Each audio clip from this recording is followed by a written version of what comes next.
नमस्कार, मैं हूं द्रोणाचार्य दुबे और आप देख रहे हैं आईनेस न्यूज। खबर की शुरुआत बस्तर से। आईजी बस्तर सुंदरराज पी ने मृतक ग्रामीण रमेश ओयम के एसटीएफ जवान होने का खुलासा किया। बस्तर संभाग पुलिस महानिदेशक सुंदरराज पी ने बीजापुर और दंतेवाड़ा के बीच इलाके में पुलिस नक्सल हमले में शहीद जवानों और इलाकों में सुरंग मिलने पर विस्तार से जानकारी दी। वहीं दूसरी ओर ऐसे ही एक नक्सल उन्मूलन अभियान में आम ग्रामीण रमेश ओयम के मारे जाने की खबर पर बस्तर आईजी ने जवाब देते हुए मृतक ग्रामीण रमेश ओयम के एसटीएफ का जवान होने का खुलासा किया। आपको बता दें कि इन दिनों दंतेवाड़ा में कुछ सामाजिक संगठन और स्थानीयों ने रमेश ओयम की मृत्यु पर विरोध प्रकट किया था।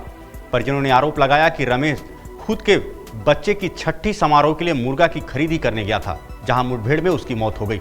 ऐसे में संभाग पुलिस महानिदेशक द्वारा उसे एसटीएफ जवान कहना जांच में सहायक हो सकता है। बीजापुर एवं दंतेवाड़ा के सीमावर्ती इलाका में एक नक्सलवादी अभियान संचालित किए गए थे इंद्रावती नदी की उत्तर दिशा में जो बोडगा क्षेत्र में। तब अभियान के पश्चात सिक्योरिटी फोर्सेस वापस लौट रहे थे।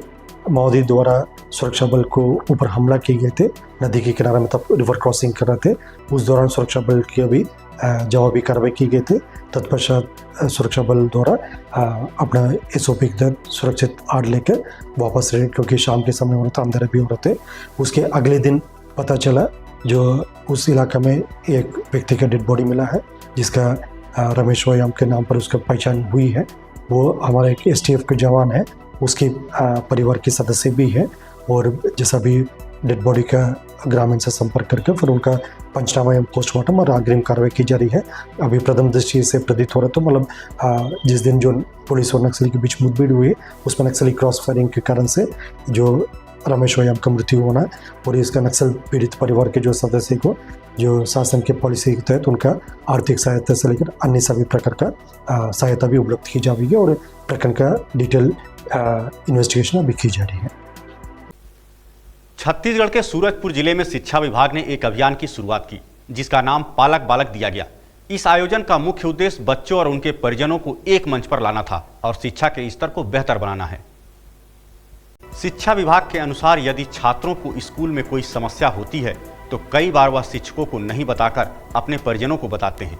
ऐसे में परिजन उन समस्याओं को स्कूल और शिक्षा विभाग तक पहुंचाए, इस उद्देश्य से कार्यक्रम का आयोजन किया गया। इस कार्यक्रम में बड़ी संख्या में छात्रों के साथ उनके परिजनों ने भी हिस्सा लिया, जहां छात्रों के द्वारा सांस्कृतिक कार्यक्रम, स्काउट, साथ ही साथ हाथ से बने हुए वैज्ञानिक उपकरणों की प्रदर्शनी भी लगाई गई। जिले में यह पहली शुरुआत है जहां बच्चों और अभिभावकों को एक मंच पर लाकर शिक्षा संबंधी समस्याओं के समाधान के लिए चर्चा की गई।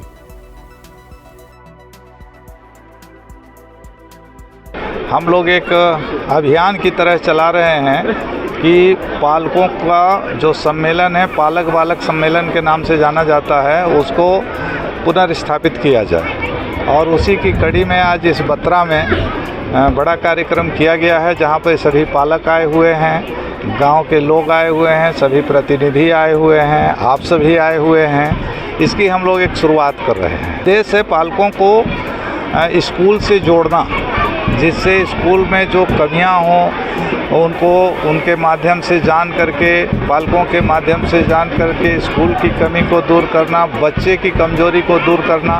बच्चों में क्या होता है, कोई चीज़ें नहीं आती है तो उसमें घर में जाके बताते हैं, लेकिन वो स्कूल में हमारे टीचर तक, हेडमास्टर, प्रिंसिपल तक नहीं आता है। पालक के माध्यम से वो आएगा, हम उसको दूर करेंगे। ये उद्देश्य कुल मिलाकर है शिक्षा को ऊंचा बनाना, गुणवत्तापूर्ण बनाना। उनके क्रिएटिविटी दिखाती है, उनके क्रिएटिविटी को डेवलप करना है। साइंस का युग ही है, बच्चों में तार्किकता को विकसित करना, साइंटिफिक चीज़ों को विकसित करना इसका उद्देश्य है। इधर बिलासपुर की बात करें तो सोने मकान का ताला तोड़कर चोरी करने वाला चोर गिरफ्तार कर लिया गया। आरोपी के कब्जे से मसरूका नकदी रकम 92,000 रुपए पुलिस ने बरामद किया। रतनपुर थाना क्षेत्र में प्रार्थी द्वारा किए गए चोरी की शिकायत पर पुलिस ने कार्रवाई करते हुए आरोपी की गिरफ्तारी कर उसके कब्जे से चोरी गए सामान की बरामदगी की है। तो वहीं मामले में थाना प्रभारी देवेश सिंह राठौर ने बताया कि प्रार्थी शिवहरे जायसवाल द्वारा थाना चोरी की शिकायत की गई थी, जिस पर उन्होंने बताया कि उसकी पत्नी घर में ताला बंद करके घर के पास के तालाब में नहाने गई थी। जब वह नहाकर घर वापस आई तो पता चला कि घर में थैले में रखे नकदी रकम 30,000 किसी अज्ञात व्यक्ति ने घर का ताला तोड़कर चोरी कर ले गया। मामले में कार्रवाई करते हुए टीम गठित कर संदेही लक्ष्मी नारायण उर्फ विक्की जायसवाल को अभिरक्षा में पूछताछ करने पर चोरी करना स्वीकार किया। आरोपी की कब्जे से नकदी रकम 92,000 रुपए बरामद किया गया तथा शेष रकम को खर्च कर डालना बताया। कैमरे पर रो देने वाले शख्स विष्णु तिवारी अपनी व्यथा का जिक्र करते हुए झूठे केस के परिणाम को छलकते आंसुओं से बयां किया।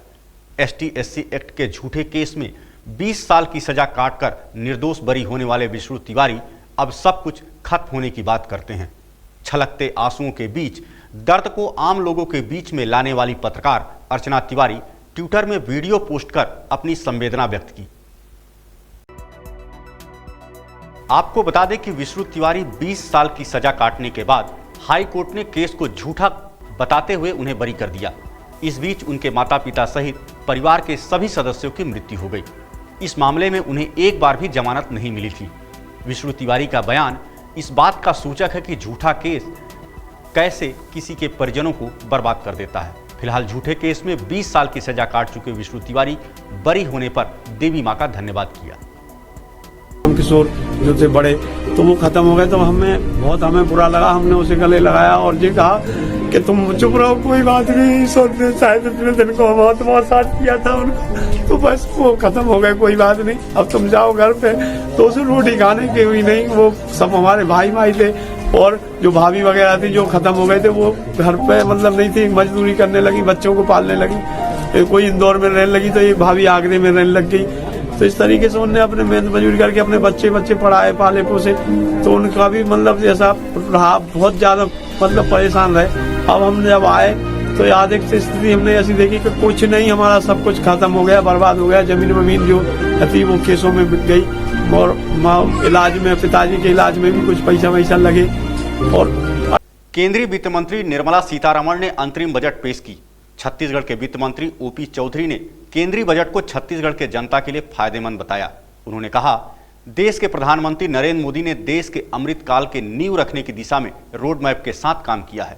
उसी रोड मैप को चरितार्थ कर रहा है यह बजट। भारत को 2037 में विकसित राष्ट्र बनाने का रोड मैप है।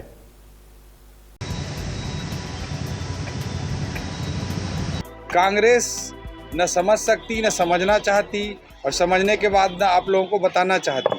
कांग्रेस का स्पष्ट नीति रही पूरे 50 सालों में, पूरी तरह से लूटो और लुटवाओ, जबकि मोदी जी ने साफ कहा न खाऊंगा न खाने दूंगा। निर्मला सीतारमण जी ने साफ तौर पर कहा है कि वे एक श्वेत पत्र जारी करेंगी, व्हाइट पेपर लाएंगी, जिसपे 2014 की नीतियां किस तरह से कुशासन के प्रतीक थी और अभी जो सुशासन के गुड गवर्नेंस के पारदर्शी और रिफॉर्म एजेंडा मोदी जी ने सेट किया है, दोनों में क्या अंतर है, इसके बारे में श्वेत पत्र वे लाएंगी। इससे कांग्रेस पूरी तरह से एक्सपोज होगी, दूध का दूध और पानी का पानी होगा।